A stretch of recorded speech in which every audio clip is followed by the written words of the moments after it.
Doğru hatip bırdappa mezheb Hanefi'de. Doğru yerlerde siz görürsünüz bazen çadırlarda ki bir ara kızılcık geliyor. Ondan pul getiriyorlar. O 3-4 sanak ulamalardan oturup da şunu onu geçiriyor, o da onu geçiriyor, o da onu geçiriyor. On soran da var akım şu getirenler bir köber yerler. Millet çünsmen gale neymişi? Şu yaşa vurma diyorlar ona.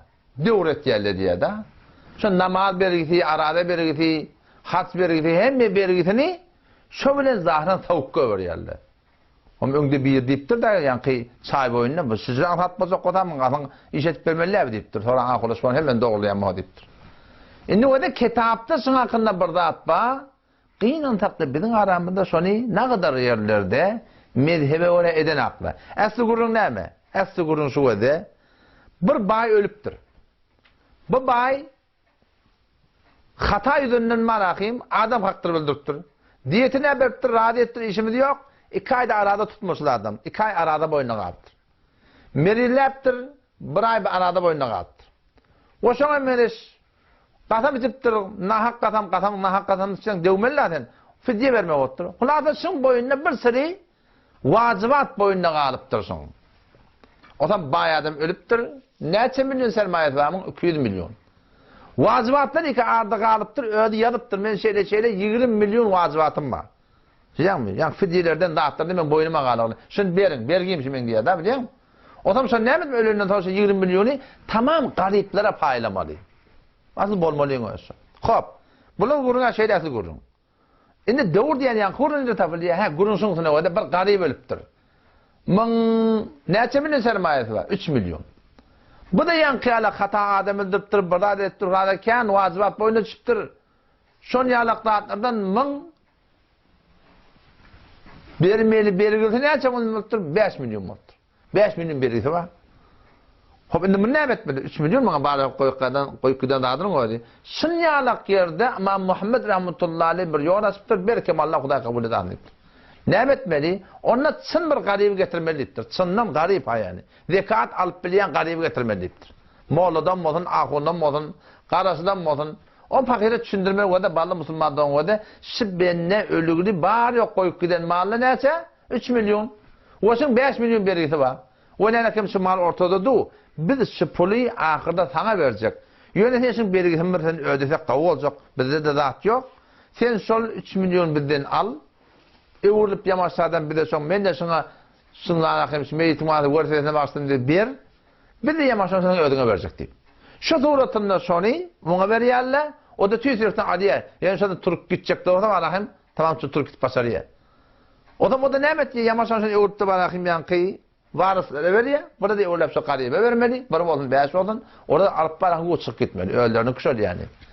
Bir ki beğerden malakım şu suratında hemen bir oturan adam garip de, ahun garip de. O ortağa getirilen malla var akım. O palanın maşinin asarı, palanın gelinin gıdılı. Esel mın malle. Yönü burada al git. Müslümanlığın şey şeriatta yok da. Şiredir yani şeriata orada. Şiredir yani dine orada. Ve şiredir yani şu oradan camada galat fikri mi? Teveppal olunama diye bizde o da anlatma diye da. Şu doğrulayan muhadise okuyup vermeli. Dekat şurada berip vermeli. Arkadaş falan doğrulayan anlatta diye. Adam şol edilen doğru ki şeriatta izah veriptirler. Şon gurrunu bir garibin bergisine pul yetmeyenli, çın bir garibi getirip ara salıp şu suratında bir al beret yerli o da çından beriye hatta şuna ediptirler o da fokala. Eğer şol doğru edilen cerihede hemen bir garibi getiriptirler, şu garibi şoldan malakım nemet yerler, şu kadar mal verirler, şon boyunda neme has farz oluyor diye da. Şon alıptır da şon kudanlı. Has farz oluyor şon boyunda diye. Şimdi bilemedi ya adını. Garibi şu da bay ediptirler da. O yani alım verdim gurunde. O da şu tadan inşallah Teala eğer ihyanın hanı adamı bu bir düğüyü kerkim öyle çok yandat. Ölmeyecek adam yok. Ölecek. Eğer ihyanın famillemeden bir ayrılsa çın bergisi var mı? O da bağırında mı? Bergisinden. Son vakti bir adam miras voltta var malı izinden galiya. Onca son kefin defin etmek son malından. İkilerinden son bergisini vermeli. Üçlüden malakım, son malakım, üçten birinden burada belgiden burada kalsa, üçten birinden malakım son ne etmeli? Yankı vasiyetini zahir etmeli. Ondan sonra kalanını bölmeli. Kadim Türkmen'in o ne belginin malı olmaz değil mi? Bir adam ölenden sonra da vakti belgili olsa, izinlikler rahat kalmıyor. Bahayet önce belgisini vermeli. Ondan sonra vasiyetini zahir etmeli, üçten birinden. Ondan sonra bir dakikada ne etmeli millete diyen bağışla, şöyle varlıklarına paylamaklık gerek. O da şu taydan malakım, şey edildi yani işi, inşallah ödümün kağayımdır öyle, işte taymanın kurun da. Atayman 3 gün yerlerine, öyle değil mi? Ve havi otturdu deyip, babasına men saatleken, hulasa bir yüze galip etyen ulamalar buraya da arada, şayet de haber yok olsun beneden. Okuyum attır deyip ayttaten sonu, şoları biz sonu ettirmeliydin. Çın belgili mi? Malı var mı? Bir gariba.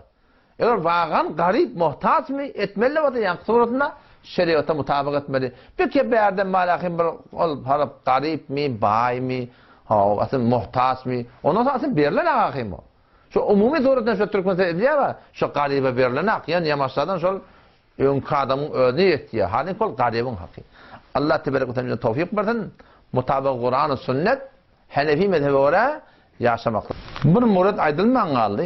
O da şey, şu doğruskatı yankıyarak sından garip olsa etmeli.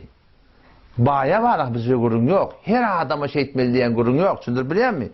Şu bir adam iki bağın garip kalıptır. Boynuna da varakın mirasından varakın koyunlardan kenar boynuna çıktır. Şu suratını etmeli. Neyin ki her bir adama devletmeli diyen gurun şeyle buradan asıl şeriatta yoklar. Vesselamu aleyküm ve rahmetullah.